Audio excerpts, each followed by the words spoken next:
Russia was intensifying its attack on Ukraine's east on Tuesday as it sought a decisive victory in Mariupol, prompting Western governments to pledge more arms and sanctions.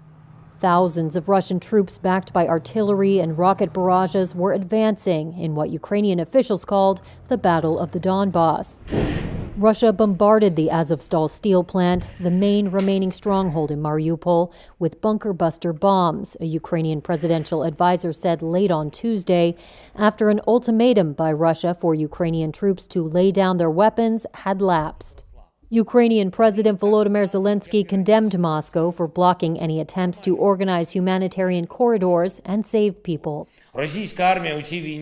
The Russian army will forever inscribe itself in world history as perhaps the most barbaric and inhuman army in the world, deliberately killing civilians, destroying residential quarters and civilian infrastructure, and using all kinds of weapons, including those prohibited by international conventions, is already the brand signature of the Russian army.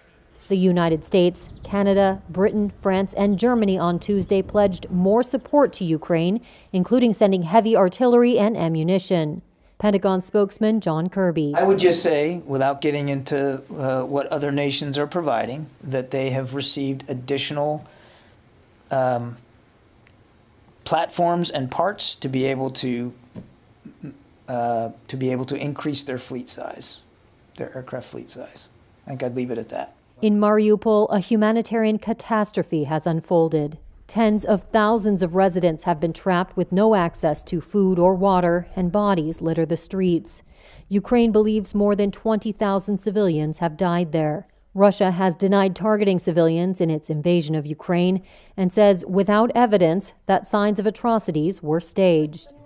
Video released by Ukraine's Azov battalion purported to show people living in the underground network beneath the steel plant, where they say hundreds of women, children, and elderly civilians are sheltering with diminishing supplies. We lost our home. We lost our livelihood. We want to live a normal, peaceful life. We want to get out of here. There are lots of children in here. They're hungry. Get us out of here, we beg you. We've already cried out all the tears we have. We can't cry anymore. Reuters could not independently verify where or when the video was shot.